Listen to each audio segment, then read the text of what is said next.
मेरा नाम अभिषेक है। मैं जवाहरलाल नेहरू विश्वविद्यालय के भारतीय भाषा केंद्र में शोधार्थी के रूप में काम कर रहा हूँ। जैसा कि आप सबको पता है कि इस समय जवाहरलाल नेहरू विश्वविद्यालय के पीएचडी के फॉर्म चल रहे हैं और इंटरव्यू होने बाकी हैं, फॉर्म भरे जा चुके हैं। बहुत सारे शोधार्थियों के मेरे पास सवाल आ रहे थे कि जेएनयू का पैनल कैसा होता है, वहाँ पर कैसे सवाल पूछते हैं, वहाँ पर कैसे विषय लेकर जाया जाए इंटरव्यू के लिए। तमाम सारे सवाल और कई बार ऐसे सवाल जो बातचीत में नहीं पूछे जाते हैं, ऐसे सवालों को लेकर भी बहुत सारे विद्यार्थियों में भ्रम है। तो ऐसे में मुझे लगा कि क्यों ना ही एक वीडियो बना करके मैं उससे अपनी बात कह सकूं कि जो मैंने देखा है, जो मैंने अनुभव किया है, मैं जो भी बात करूंगा अपने अनुभवों से करूंगा। मैं ना तो कोई बहुत बड़ा एक्सपर्ट हूं, ना तो कोई बहुत बड़ा ट्रेनर हूं या फिर कोई शिक्षक हूं। अमूमन जो सवाल मैं देखता हूं कि शोधार्थियों के सामने आते हैं कि वे जब भी एक इंटरव्यू देने जाते हैं, जेएनयू जाते हैं, बीएचयू जाते हैं, डीयू जाते हैं, इलाहाबाद जाते हैं, तो वे कैसे विषय का चयन करें, हिंदी में शोध करने के लिए कैसे विषयों को चुनना चाहिए कि पैनल में आपके विषय को लेकर के एक सकारात्मक इमेज बने। तो एक कॉमन सवाल है जो बच्चों के जहन में बार बार आता है। दूसरा सवाल है कि इंटरव्यू की तैयारी कैसे करें। विषय तो बन जाता है, सिनॉप्सिस तो वो उन्होंने बना ली है, लेकिन पैनल में अपनी बातचीत रखने के लिए वो क्या सवाल पूछे जाएंगे, वे कैसी तैयारी करें। इंटरव्यू वाले दिन आपको कैसे फेस करना होता है पैनल को, तमाम सारी चीज़ें, फिर उसको अपने विषय को प्रेजेंट कैसे करें, जेएनयू का पैनल कैसा होता है और वहाँ पे कैसे कैसे सवाल पूछते हैं, और मान लो कोई सवाल आता है और उसका जवाब कैसे देना है। आपको कोई सवाल का जवाब नहीं आता है तो उसको कैसे डील करना है। तो ये छोटी छोटी बातें हैं जो मैं बहुत ही संक्षिप्त में कहूँगा आप सबों के लिए कि जब भी आप जेएनयू आए तो बहुत सहजता से आए, बहुत तैयारी के साथ आए, अच्छे से आए, घबराने की कोई बात नहीं है। और जब भी आप विषय चुने तो जो भी है आपके पास, आपने जो भी विषय चुना है आपने उसकी तैयारी अच्छे से करें। अगर आपने उस विषय पे सिनॉप्सिस बना ली है या फिर अभी बना रहे हैं तो एकदम घबराए बगैर उस पर तैयारी करना शुरू कर दें।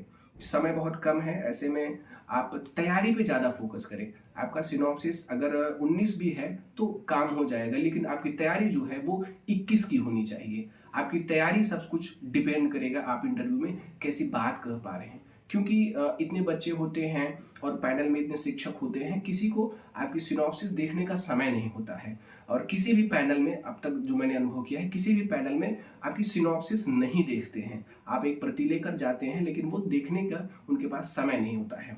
तो इसलिए आपकी सिनॉप्सिस अगर 19 भी है, आपके अच्छे चैप्टर नहीं बन पाए हैं, मान लीजिए आपके कुछ आपने अच्छे से काम नहीं कर पाया है, वो 5 पेज का है कि 20 पेज का है, फर्क नहीं पड़ेगा, लेकिन आपकी तैयारी उस पर जो है वो बहुत ही अच्छी होनी चाहिए।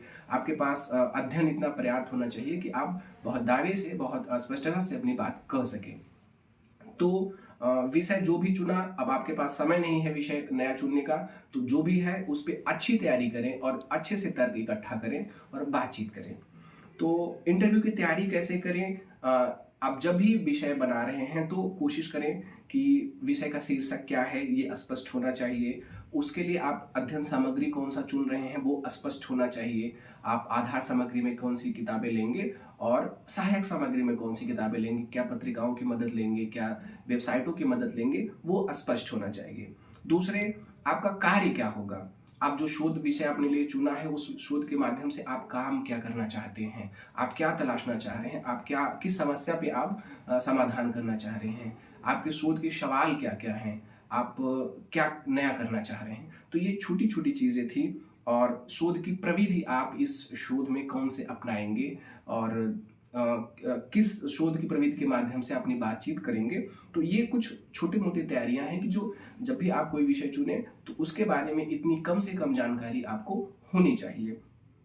इसके बाद जब इंटरव्यू के लिए आपका सिनॉप्सिस बन जाता है, आपकी छोटी मोटी तैयारी हो जाती है, तो इंटरव्यू वाले दिन आप कोशिश करें कि एकदम सहज रहें और एकदम आत्मविश्वास से भरे रहें और यह मानकर चलें कि आप अच्छी खासी जानकारी अपने विषय पर रखते हैं।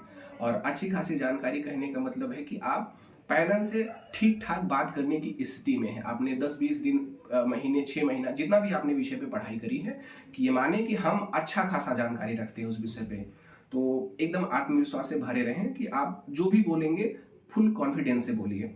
दूसरे प्रेजेंट कैसे करें। जब आप प्रेजेंटेशन की बात आती है तो सबसे पहले मेरी सलाह होगी कि सभी विद्यार्थी जो भी हैं विषय की अपनी लिखित तैयारी रखें, क्योंकि जब भी आप पैनल में जाएंगे वो आपसे बातचीत करते हैं और जैसे ही आप पैनल में एंटर करेंगे तो वो आपसे आपका नाम पूछते हैं और आपको समय देते हैं कि 1-2 मिनट में अपने विषय की बारे में हमें बताएं, आपने क्या विषय चुना है, अपने उसकी संक्षिप्त परिचय दें, बताएं। तो आपको कोशिश करनी है कि अपने विषय की 1-1.5 पेज में लिखित तैयारी रखें, ताकि अपने विषय के बारे में सारी जानकारी जो आप काम करना चाहते हैं, जो अध्ययन सामग्री आप रखेंगे, जो कुछ नवीन आप खोज कर लाना चाहते हैं, वो सारी बातें, जो सारे तर्क अपनी संक्षिप्त बातचीत में रखें और एकदम सहज रहें, एकदम आसानी से अपनी बात कहें। तो ये प्रेजेंटेशन की होगी कि आप अपने विषय की लिखित तैयारी रखें कि जब भी हमको 1-2 मिनट में अपनी बात कही जाए कहने के लिए, तो हम वही ही कहें जो हमें हमारे विषय को पुष्ट करती हो या फिर हमारे पक्ष में हो।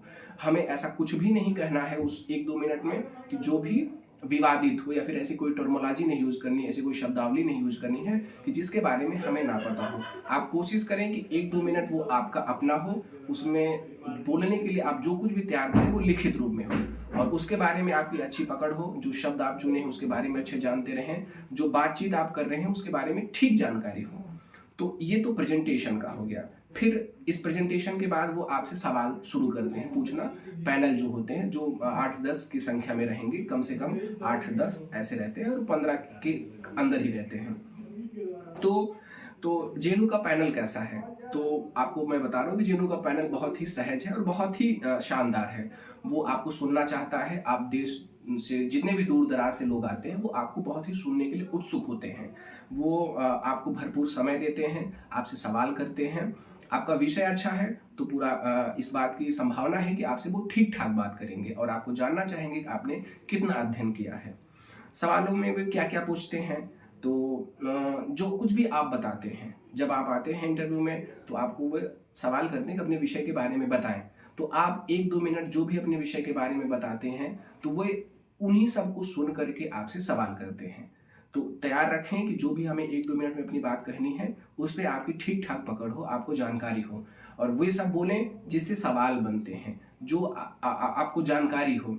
इसके साथ ही उस विषय से संबद्ध जो कुछ भी चीज़ें हैं उसके बारे में थोड़ा थोड़ा आप जानते रहें।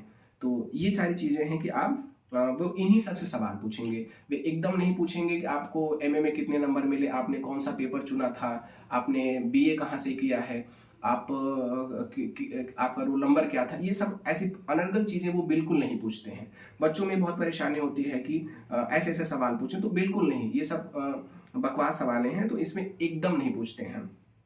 तो वे आपके विषय से अलावा आपको कुछ भी नहीं पूछते हैं। हाँ, ये पूछ सकते हैं कि आपने मास्टर्स से कहाँ किया है और किस सत्र में किया है। इससे ज़्यादा आपके व्यक्तिगत से उनको कोई मतलब नहीं होता है, आपके विषय पे ही वो बात करेंगे। तो अगला सवाल जो है कि जवाब कैसे दें कि पैनल पर हमारा सकारात्मक प्रभाव पड़े।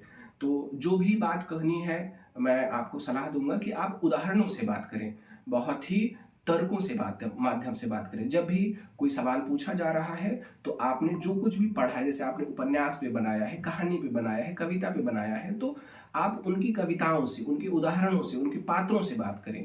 उदाहरण देके जब आप बात करते हैं, विद फैक्ट बात करते हैं, विद तर्क बात करते हैं, तो आपकी बात बहुत ही भारी होती है, आपकी बात प्रमाणिक होती है और वो उससे आपके पैनल पर एक सकारात्मक प्रभाव पड़ता है। तो कोशिश करें कि अपनी बातचीत जब भी करें, जवाब जब भी दें, तो उदाहरणों से बात करें कि यहाँ पर ये चीज़ है। जैसे किसी पत्रिका का रेफरेंस दे रहे हैं तो बताएं कि इस अंक में ये इससे संबंधित ये जानकारी छपी है। फिर कोई आलोचक का आप रेफरेंस दे रहे हैं तो बताएं कि उन्होंने इस किताब में ऐसा कहा है।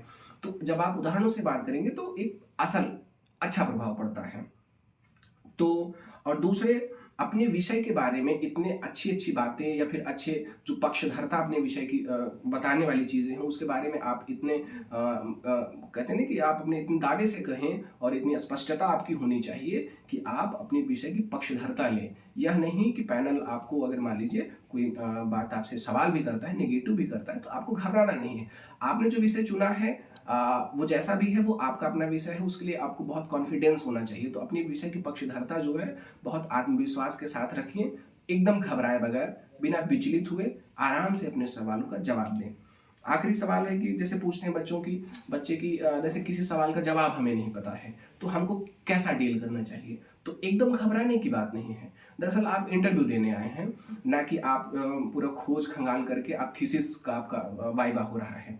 तो आप इंटरव्यू देने के लिए आए हैं, आपने 2-3 महीने दे करके सिनॉप्सिस बनाया है, तो वे आपसे इतनी ही जानकारी की अपेक्षा करते हैं कि जितना कि आपको अपने विषय के प्रेज़ेंट करने में काफ़ी हो। तो एकदम सहजता से जो कुछ भी मालूम है आप कहें, नहीं मालूम है पूरी स्वीकार्यता के साथ आप कहें कि सर माफ़ी चाहूँगा, इस विषय में सर मैं अभी तलाश कर रहा हूँ। तो ये जो संभावना है ना कि मैं तलाश कर रहा हूँ या फिर सर मैं खोज रहा हूँ या फिर सर मैंने किताबें मंगाई हैं, मैं देख रहा हूँ। तो देख रहा हूँ, खंगाल रहा हूँ, तलाश कर रहा हूँ। जैसे ही मुझे सर मिलेगा तो मैं इस बात को शामिल करना चाहूँगा अपने सिनॉप्सिस में या फिर ऐड करना चाहूँगा। कोई तिथि है, कोई पत्रिका है, उस पत्रिका के आखिरी अंक की नहीं जानकारी तो आप बताएँ कि सर मैं खोज रहा हूँ, लाइब्रेरियों की तलाश मैंने करी है, कई लाइब्रेरियाँ भी गया हूँ। जैसे ही मुझे प्राप्त होगा सर मैं शामिल करना चाहूँगा या फिर मैं देखना चाहूँगी कोई किताब देखना चाहूँगा। तो ऐसे जो कहते हैं संभावना भरी बातें हैं, तो ऐसे बहुत ही पॉजिटिव रिएक्ट देना है, तो बाकी सब कुछ शानदार होता है। तो ये कुछ छोटी-मोटी बातें थी जो मैंने आपसे साझा की हैं। तो आपको बहुत सारी शुभकामनाएँ हैं। आपको जेएनयू, डीयू, बीएचयू आपको बहुत मुबारक हो। बहुत ही सहजता से दीजिए। पैनल बहुत ही शानदार होता है, घबराने की कोई बात नहीं है। आपको आप कहते हैं ना अपने विषय पे यकीन होना चाहिए, अपने कॉन्फिडेंस पर यकीन होना चाहिए। आप बहुत ही शानदार करेंगे। बहुत-बहुत शुभकामनाएँ।